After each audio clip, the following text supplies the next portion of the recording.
Washington Journal continues.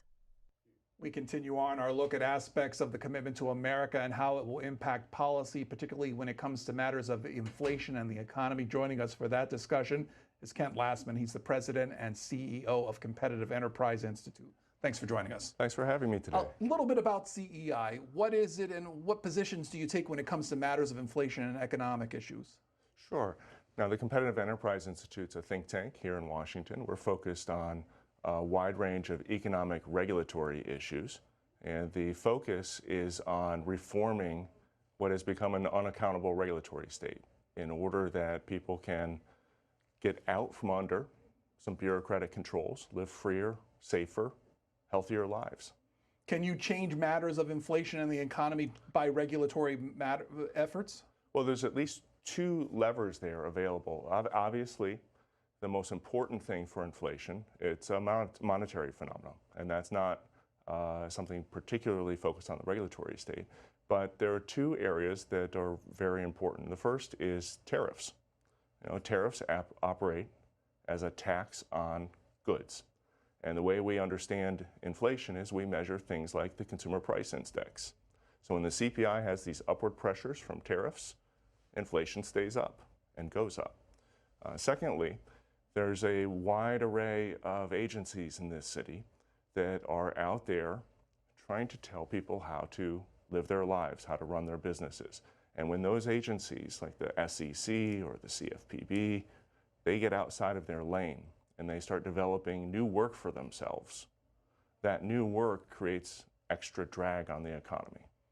And so just having Congress focus those agencies on their core mission would do a great deal to help with inflation. When it comes to that commitment to America that we've been talking about with folks, so when it came to energy the economy and those related issues, some of the big tentpole kind of goals would be to fight inflation, lower the cost of living, make America energy independent, reducing gas prices. It would also talk about matters of strengthening the supply chain and ending dependence on China. Those are goals.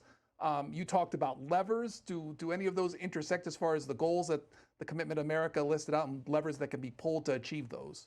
Well, I think there's several things related in those tent poles, and they were discussed in your last segment as well. And it's important to start with energy, right? There's a reason this is called the master resource.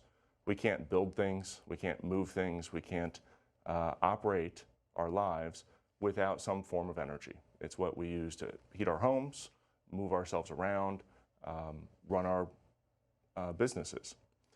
That energy infrastructure right now, there's a challenge with permitting. We can't build, we cannot create new avenues for either developing energy or transporting energy from where it exists to where we want to use it. That's a good start. That permitting reform has come up in the last Congress, and we should expect to see it again. And again, I would stress what I said earlier, keeping it focused on permitting itself and not a lot of extraneous goals of different congressmen and senators. That's a way to move that forward. Kent Lassman is with us, and if you want to ask him questions about those matters of the economy and inflation, particularly how Republicans in the House plan to tackle those kind of topics, it's 202-748-8000 for Democrats, 202-748-8001 for Republicans, and 202-748-8002 for independents. If you want to text us, it's 202-748-8003. When you talk about matters of inflation, we've seen inflation high as 9% last year. We've seen it now going down to 6.4%. Is that something that naturally is reducing, and do you think that needs congressional intervention specifically on matters of inflation?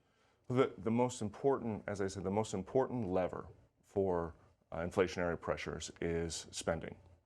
There's three ways the government takes resources out of the economy. It can tax and spend, it can borrow and spend, which is what we've seen a lot of in the last few years, and it can regulate. So until Congress gets its arms around how to live within its means or within a reasonable time frame for borrowing, these inflationary pressures are going to maintain. What I'd really like to see is a commitment, and that means giving up some of the easy political wins in order to do what's right for the medium and long term. that near-term political hit that they like to get from making an announcement or passing a bill or cutting a ribbon, those things need to be set aside. Would you say, when it comes to those easy political wins, one of the things that is reported in one of the discussions even last week is about the debt ceiling, and particularly Republicans interested in maybe using the debt ceiling to talk about these larger aspects of spending and maybe call it for spending cuts. Do you think that's a right approach? So the debt ceiling is a question that I don't think we want to take lightly, but it's not the biggest issue. So the debt ceiling is going to approach. It is good to have a rule in front of us that says we won't borrow without permission from the Congress. Ultimately, they are going to pass a change to the debt ceiling. How and to what degree different factions negotiate for changes in the operations of the House, but particularly going forward, I think that's something to unfold. It's not something to be afraid of. It's something that we should encourage. Just like the last couple of weeks, we saw a lot of drama over in the Capitol, and it wasn't necessarily a bad thing to watch democracy unfold that way. And as far though as a means of using the debt ceiling to talk about aspects of mandatory spending, aspects of discretionary spending, it shouldn't be used as a tool to dictate those. I don't think it should be a tool to dictate specific policies on mandatory spending, the discretionary spending, the foreign policy. However, those conversations have to be part of what we're doing for the medium and long term with borrowing in this country, because borrowing ultimately is going to affect our inflationary pressures and our ability to operate internationally. One of the people that talked about it on the Sunday shows, the debt ceiling aspects, was Senator Raphael Warnock, Democrat from Georgia, expressed his concerns about what might play out because of that. I want to play a little bit of what he had to say and get your thoughts on it. Very good. So House Republicans are saying that they want something in return for raising the debt limit, that there's got to be some controls on spending in exchange for raising the debt limit. You've heard from the White House that they will not negotiate. That's the message from the White House. No negotiation on this. The Republicans just have to raise the debt limit. Is that a mistake? I mean, you just said, you were the 18th most bipartisan. You campaigned on working with Republicans. Shouldn't the White House at least be open to negotiations? Here's the thing that we have to be careful of. We have to make sure that we don't make the work in D.C. about the politicians. The fact of the matter is we can do deficit reduction. We can deal with our national debt. But at the same time, the last thing we ought to be doing is playing chicken with the American economy. We've been through the onslaught of a very long pandemic that has created a lot of challenges for the American families. They pay their bills. I think they expect the government to pay its bills. We can do this on a bipartisan basis as we've done time and time again. But I think we lose our way when we make the issue about the politicians. I'm focused on the people of Georgia.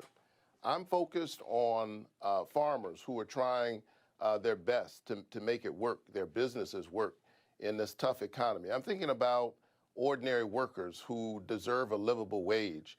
I'm thinking about those who are trying to make their lives work. And when we make it about the politicians, we lose our way. So those are the comments from Georgia Senator. Your reaction? Well, I think the senator is onto something. And to answer directly your question, I believe it's a mistake for the White House to say preemptively, we won't have conversations. We won't talk about these things. Clearly, it is the case that both parties have operated in the past that this is just a foregone conclusion, that they'll come up to a ceiling, they'll pass a bill, they'll move on. And today we see a different environment. There are stronger, more vocal, and active factions within the Congress. And if you refuse to talk to those people, that means you're driving us toward that cliff. You're driving us toward that standoff. So do I think the White House should give away the store? No. Do I think there's something to be said for what these people are bringing forward in the House, saying we want some real constraints, we want some real limits? Absolutely, especially in the wake of the type of borrowing and spending that we've seen in the last 3 years. So Senator Warnock is onto something. This isn't about ego or certain politicians or who can grab the headline. There's real work to be done. It's difficult and messy, and you don't get that work done by refusing to talk. Let's hear from some callers. This is David in Ohio, Independent Line. You're on with Kent Lassman of Competitive Enterprise Institute. Good morning. Yeah, good morning. Thanks for taking my call. I just wanted to push back a little bit on this notion of limiting fighting regulations and cloaking it as a commitment to America. It's more of a commitment to corporate profits, with all due respect. And I saw a wonderful show on C-SPAN, not C-SPAN, but public TV, and they were talking about the history of the meat packing business, and this was way back at the turn of in the early 1900s, and they had an ally in the White House, Teddy Roosevelt, because when he was a Rough Rider, he had been exposed to some terrible conditions in packaged meats. So, but the corporations fought every step of the way to stop regulations to protect American health. So, I just think it's a necessary cost of production if we're going to have healthy foods and a healthy environment. So Okay, gotcha, caller. Thanks. But there's something really important here raised by the caller. Just like all Democrats are not alike, all Republicans are not alike, and independents are clearly all over the